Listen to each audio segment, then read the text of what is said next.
Hello जी, क्या हाल चाल है। Welcome back to my channel. तो आज मैं आपको एक कोरियन मूवी जिसका नाम है a million years first love ये एक्सप्लेन करने वाली हूँ। ये मूवी आई थी ईयर 2006 में और Korean movie a moment to remember की तरह ही ये भी one of the best romantic movie गिनी जाती है।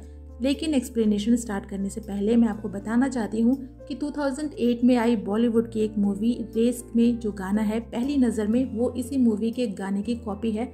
ये बताना ज़रूरी नहीं था, मगर वो गाना मेरा फेवरेट है और जब मुझे ये पता चला कि वो गाना कॉपी है तो मुझे बहुत बुरा लगा था। आप क्या सोचते हैं कमेंट सेक्शन में ज़रूर बताइएगा। तो चलिए चलते हैं अपने एक्सप्लेनेशन की तरफ।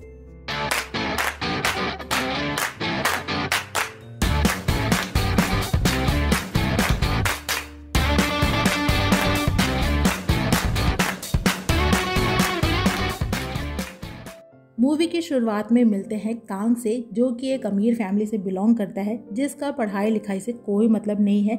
उसका काम सिर्फ और सिर्फ लड़ाई झगड़े करना है, पैसों का रौब दिखाना है और दोस्तों के साथ पार्टी करना है। स्कूल भी जाता है तो ऐसा लगता है कि टीचर्स के ऊपर एहसान कर रहा है, यानी कि नंबर 1 बिगड़ा हुआ लड़का। उसके 18th बर्थडे पे उसके लॉयर उसके दादाजी की विल पढ़ते हैं। दरअसल कांग के पेरेंट्स अब इस दुनिया में नहीं हैं। एक दादाजी थे तो उनकी भी डेथ हो चुकी है। तो दादाजी के विल के मुताबिक कांग को पूरी प्रॉपर्टी तभी मिलेगी जब वो एटलीस्ट स्कूल से ग्रेजुएट हो जाए, और अगर उसने ड्रॉप आउट किया तो उसे कुछ भी नहीं मिलेगा। और अगर पूरी प्रॉपर्टी पे गिव अप करता है तो प्रॉपर्टी का 0.1% उसे मिलेगा, वो भी इन कैश। और जब तक वो ग्रेजुएट नहीं हो जाता तब तक वो किसी भी प्रॉपर्टी का कोई यूज नहीं कर सकता। जिसके बाद ना चाहते हुए भी कांग को सियोल जैसे कैपिटल सिटी को छोड़कर कंट्री साइड के छोटे से टाउन में आना पड़ता है अपनी स्कूलिंग कंप्लीट करने के लिए, जहाँ की लाइफ उसकी लाइफ से सालों पीछे थी। यहाँ वो मिलता है एक आदमी से जो उसके दादाजी के दोस्त हैं, पर उन्हें वो अपना गार्डनर समझता है। और जब कुछ खाने के लिए एक स्टोर में आता है तो यहाँ मिलता है एक लड़की से जिसका नाम है यूनहा, जो स्टोर में काम करती है और उसके साथ ही लगे टाउन के इकलौते पेट्रोल पंप पे भी यूनहा कांग को बोलती है कि उसका कार्ड डिनाई हो रहा है, जिस पे कांग अगेन अपने पैसों का रौब दिखाता है और बोलता है कि क्या उसे पता है कि उसके अकाउंट में कितने पैसे हैं।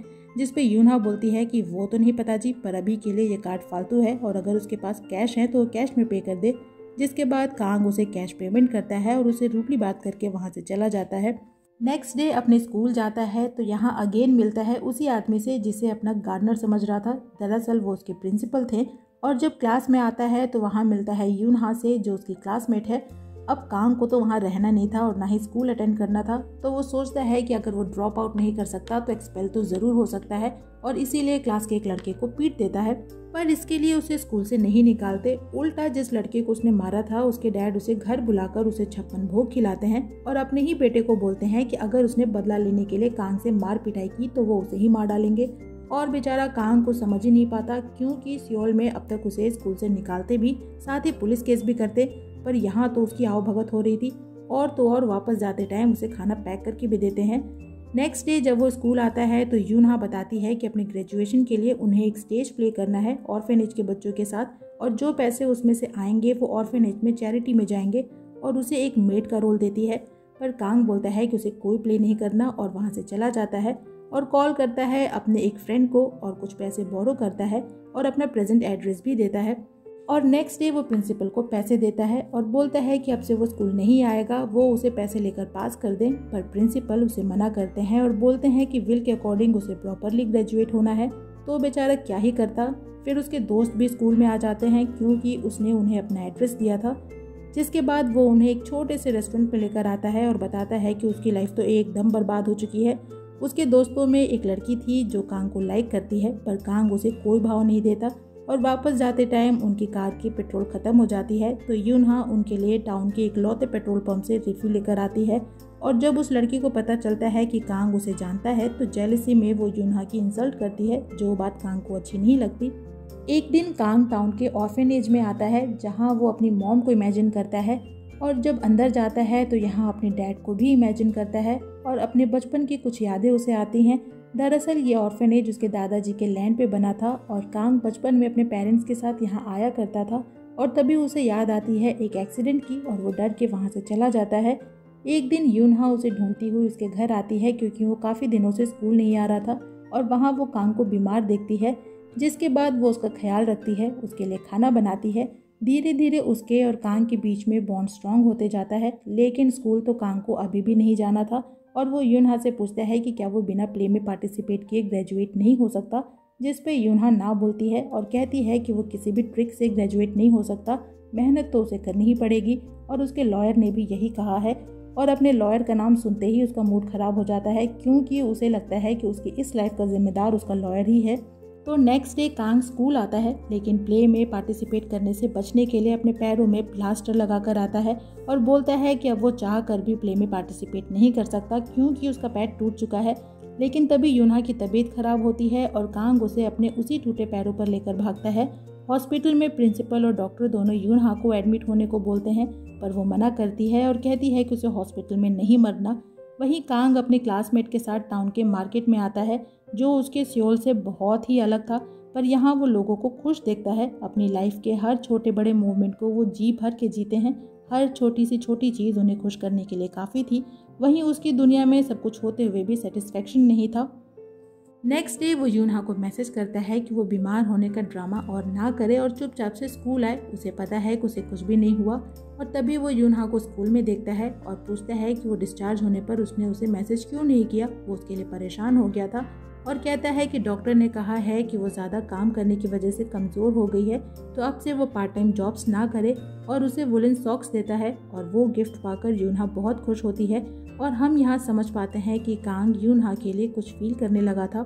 उसके बाद से वो स्टेज प्ले में पार्टिसिपेट करता है। प्ले के लिए फंड जमा करने के लिए अपने क्लासमेट्स के साथ आसपास के खेतों में फार्मर्स की हेल्प करता है।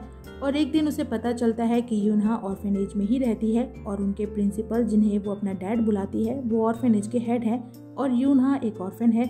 पर यूनहा उसे उसके लिए सॉरी फील करने से मना करती है और कांग बोलता है कि वो उस पर सॉरी नहीं फील कर रहा, बल्कि वो उसे समझ सकता है, क्योंकि उसके पेरेंट्स भी इस दुनिया में नहीं हैं। एक दिन जब कांग ऑर्फेनेज के बच्चों के साथ प्ले की प्रैक्टिस कर रहा था, तो उसे एक कॉल आती है और पता चलता है कि यूनहा फिर से हॉस्पिटल में एडमिट है। और जब वो हॉस्पिटल आता है तो उसे यूनहा से मिलने नहीं देते और डॉक्टर उसे बताते हैं कि यूनहा को हार्ट डिसीज़ है और वो कभी भी मर सकती है। जो जानकर कांग उनसे रिक्वेस्ट करता है कि वो कैसे भी करके उसे बचा ले। उसके पास बहुत से पैसे हैं और वो उसके ट्रांसप्लांटेशन ऑपरेशन को फाइनेंस करेगा। पर डॉक्टर बोलते हैं कि ट्रांसप्लांटेशन के लिए अब देर हो चुकी है। बट फिर भी कांग उनसे रिक्वेस्ट करता है। आज पहली बार वो पैसे होते हुए भी खुद को लाचार फील करता है और डॉक्टर से बोलता है कि वो यूनहा को लाइक करता है और उसने अभी तक ये बात उसे बताई भी नहीं है। और डॉक्टर बोलते हैं कि उसे बतानी भी नहीं चाहिए, क्योंकि किसी भी तरीके का शौक या सरप्राइज उसके लिए रिस्की है। यूनहा ना तो ज़्यादा खुश रह सकती है और ना ही दुखी, क्योंकि इसका असर उसके हार्ट पे पड़ेगा। और जब डॉक्टर उसे यूनहा से नहीं मिलने देते तो वो यूनहा के बगल वाली बेड पे बीमारी का बहाना करके एडमिट हो जाता है और यूनहा से बोलता है कि उसे कुछ भी नहीं हुआ है, वो बस आराम करे, फिर वो बिल्कुल ठीक हो जाएगी। और पार्ट टाइम जॉब क्विट करने को बोलता है। नेक्स्ट मॉर्निंग जब वो उसे बेड पे नहीं देखता तो उसे ढूंढने निकलता है। वहीं यूनहा आती है एक लेडी के पास, जो उसकी मॉम है, जिन्होंने उसे जन्म देते ही ऑर्फेनेज में छोड़ दिया था। वो उसे नहीं पहचानती, पर यूनहा उन्हें पहचानती है और कई बार उनकी शॉप पे आती थी उन्हें देखने के लिए।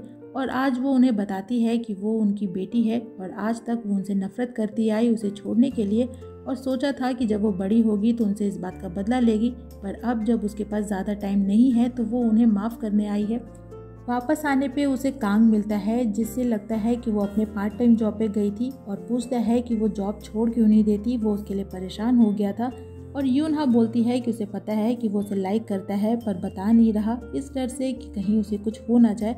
और वो जॉब इसलिए नहीं छोड़ सकती क्योंकि उसे पैसे कमाने हैं और उस पैसे से वो एक घर बनाएगी जिसमें ढेर सारी खिड़कियां हों और उस घर में ऑर्फेनेज के सारे बच्चे रह सकेंगे, क्योंकि अभी ऑर्फेनेज के मालिक ने उनसे वो घर खाली करने को कहा है। जिसके बाद कांग सीधा आता है अपने लॉयर के पास और पूछता है कि वो ऑर्फेनेज खाली क्यों करवा रहा है, जबकि वो उसके दादाजी की प्रॉपर्टी है। जिस पे लॉयर बोलता है कि वो लोग ऑर्फेनेज में इल्लीगली रह रहे हैं, उन्होंने आज तक उसका 1 रुपये किराया भी नहीं दिया है और उसके दादाजी का लॉयर होने के नाते वो ऐसा कर सकता है। और अगर वो उनकी हेल्प करना चाहता है तो अपने प्रॉपर्टी पे गिव अप कर दे और उसके बदले उसे प्रॉपर्टी का 0.1% हिस्सा मिलेगा, वो भी कैश में, और उन पैसों से वो ऑर्फेनेज को खरीद ले। जिसके बाद कांग इस बात के लिए मान जाता है। हालांकि वो जानता है कि इस फैसले से वो अपने लाइफ टाइम रिग्रेट करेगा, पर फिर भी यूनहा उसके लिए ज़्यादा इम्पोर्टेंट थी। और टाउन वापस आकर वो डॉक्टर से मिलता है और उनसे यूनहा की मेडिसिन मांगता है और बोलता है कि अब से वो यूनहा को अपने साथ रखेगा, उसका ख्याल रखेगा। पर डॉक्टर बोलते हैं कि वो यूनहा की लाइफ के लिए रिस्क है। क्योंकि वो यूनहा को लाइक करता है और यूनहा भी उसे लाइक करती है, और अगर दोनों साथ रहते हैं तो इससे उसकी लाइफ पे असर पड़ सकता है, इसीलिए कांग सेल्फिश ना बने। जिसके बाद कांग डिसाइड करता है कि वो यूनहा से दूर हो जाएगा, इससे वो उसके बारे में सोचेगी ही नहीं। और जब घर आता है तो देखता है यूनहा को, जो अपना सामान लेकर आई थी उसके साथ रहने के लिए, पर कांग उसे वहाँ से जाने को बोलता है, उससे रूडली बात करता है और ये भी कहता है कि वो उसे लाइक नहीं करता, ना ही वो यहाँ पे डेट करने आया है। हालांकि ये सब कुछ बोलकर वो खुद भी हर्ट होता है, पर वो जानता है कि यूनहा के लिए यही सही है। एक दिन वो ऑर्फेनेज के बच्चों को स्टेज प्ले की प्रैक्टिस करते देखता है, जिसकी एक लाइन में लड़का लड़की से बोलता है कि वो उससे फिर मिलेगा 10 रातों बाद, जो सुनकर उसे कुछ याद आता है। दरअसल ये उसने बचपन में एक लड़की से कहा था जो उसकी दोस्त थी, और वो लड़की थी यूनहा। जब कांग अपने पेरेंट्स के साथ इस ऑर्फेनेज में आया था तो उसकी दोस्ती यूनहा से होती है, और वापस जाते टाइम वो उसे बोलता है कि वो उससे मिलने फिर आएगा 10 रातों बाद, जो शायद किसी फेरीटेल बुक की लाइन थी। उसके बाद वो यूनहा से मिलता है, जो उससे रूड बिहेवियर की वजह से अभी भी नाराज़ थी, और कांग उसे सॉरी बोलता है लेट आने के लिए, और बताता है कि वो 10 रातों बाद आने वाला था, पर उसी दिन वापस जाते हुए उसका एक्सीडेंट हो गया जिसमें उसके पेरेंट्स मारे गए। जिसके बाद उसने इस जगह की सारी यादें अपने दिमाग से मिटा दी, और आज जब वो उसके पास वापस आया भी है तो उसके पास ज़्यादा टाइम नहीं है, और यूनहा बोलती है कि वो उसके साथ फर्स्ट स्नोफॉल तक रहना चाहती है ताकि उसके दिए हुए वुलन सॉक्स को पहन सके। और कांग बोलता है कि उसे पता है कि उसके साथ होना उसकी लाइफ के लिए रिस्की है, पर तब भी वो उससे प्यार करता है, और इसी के साथ यहाँ उनकी फर्स्ट किस होती है। उसके बाद यूनहा कांग के घर में शिफ्ट हो जाती है। दोनों अपने बचे हुए टाइम को एक साथ एंजॉय करते हैं। एक दिन कांग उससे पूछता है कि उसने उसे बताया क्यों नहीं कि वो उसकी बचपन की दोस्त है, जिस पे यूनहा बोलती है कि बताने का क्या ही फ़ायदा था, उसने तो उसे पहचाना ही नहीं। ऐसे ही दिन बीतते जाते हैं, वो दोनों एक दूसरे के साथ बहुत सारी मेमोरीज बनाते हैं। कांग ये जानते हुए भी कि यूनहा के चले जाने के बाद वो इन मेमोरीज को याद करके सबसे ज़्यादा हर्ट होगा, बट स्टिल वो उसके साथ रहना चाहता है। ऐसे ही वो स्टेज प्ले की फाइनल रिहर्सल करते हैं, जिसमें कांग एक मेड बना था। क्लास फोटोज़ लेते हैं और छोटी छोटी मेमोरीज बनाते हैं। धीरे धीरे यूनहा की तबीयत और ख़राब होने लगती है, पर फिर भी वो उस पेन को बर्दाश्त करती है और कांग से बोलती है कि अभी वो मरना नहीं चाहती बल्कि उसके साथ और जीना चाहती है, पर कोई भी मेडिसिन उस पर कोई असर नहीं कर रही। तो एक दिन कांग उसका बर्थडे सेलिब्रेट करता है उसके टाइम से पहले, और गिफ्ट में उसे ढेर सारे कैप्सूल्स देता है, जो एक्चुअल में कैप्सूल शेप में ढेर सारे लव नोट्स थे, और उसे बोलता है कि वो ये डोजेस दिन में बस एक बार ही ले। पर यूनहा एक एक करके वो सारे कैप्सूल्स यानी नोट को पढ़ती है, जिसमें कांग ने उसे अपनी फीलिंग्स के बारे में बताया है कि वो उसकी किन किन बातों से अट्रैक्ट होता है, उसकी किस बात का उस पर क्या असर होता है, वो कब से उसे लाइक करने लगा, सब कुछ। और यूनहा बस उन्हें पढ़कर रोती रहती है, और कांग उसे हक कर लेता है और बोलता है कि उसे एक एक करके वो नोट्स पढ़ने चाहिए थे। पर यूनहा बोलती है कि उसे डर था कि तब तक वो उसे पढ़ने के लिए जिंदा रहेगी या नहीं। फिर आता है स्टेज प्ले वाला दिन, और कांग अपने क्लासमेट के साथ अपने मेड वाले रोल को एक्सचेंज कर लेता है और यूनहा के लव इंटरेस्ट का रोल प्ले करता है, और यूनहा उसे उसकी दी हुई वुलन सॉक्स पहनाने को बोलती है। और जब प्ले स्टार्ट होता है तो बीच प्ले में ही उसकी तबीयत खराब होने लगती है, पर फिर भी वो नहीं रुकती और प्ले को कंप्लीट करती है, और प्ले के एंड में उसकी और कांग की शादी होती है। प्ले खत्म होने के बाद दोनों को एक साथ देखते हैं, और कांग उसे सॉरी बोलता है कि वो उसके लिए कुछ भी नहीं कर पा रहा, पर यूनहा बोलती है कि उसने उसे बहुत सारी खुशियाँ दी हैं, और कहती है कि वो थक चुकी है, इसीलिए 3 मिनट के लिए उसके कंधों पर सर रखकर सोना चाहती है। और तभी स्नोफॉल स्टार्ट हो जाता है, पर यूनहा तब तक उसे देखने के लिए नहीं होती। वो स्नोफॉल में ही कांग के कंधों पे सोई सोई ही इस दुनिया से चली जाती है। फिर कहानी कुछ महीने आगे आती है उसके ग्रेजुएशन डे पे। फाइनली कांग ग्रेजुएट हो चुका है, पर अब यूनहा उसके साथ नहीं है, और उसके पास आता है उसका लॉयर, जो उसे कॉन्ग्रेचुलेट करता है और बोलता है कि आज से वो अपने दादाजी के प्रॉपर्टी का मालिक है। पर कांग बोलता है कि उसने प्रॉपर्टी पे गिव अप कर दिया था, लेकिन लॉयर बोलता है कि ये उसके दादाजी का आइडिया था कि जिस दिन उसे कोई ऐसी चीज़ मिल जाएगी जिसके लिए वो हर चीज़ गिव अप करने को तैयार होगा, उस दिन वो हर चीज़ पालेगा। फिर हम उसे देखते हैं जो यूनहा के लिए एक घर बनवाता है, ढेर सारी खिड़कियों वाला, ठीक वैसा जैसा वो चाहती थी। और इसी के साथ ये मूवी यहीं पे ख़त्म हो जाती है। तो इस मूवी की एक्सप्लेनेशन यहीं पे होती है ख़त्म। आपको मूवी कैसी लगी कमेंट सेक्शन में ज़रूर बताइएगा। वीडियो अच्छी लगे तो वीडियो को लाइक कीजिएगा, फ्रेंड्स के साथ शेयर कीजिएगा, और मुझे इनकरेज करने के लिए मेरे चैनल को ज़रूर सब्सक्राइब कीजिएगा। मैं आपसे मिलूंगी नेक्स्ट वीडियो में किसी नए मूवी या ड्रामा के एक्सप्लेनेशन के साथ। तब तक अपना खूब सारा ख्याल रखिए। सायोनारा।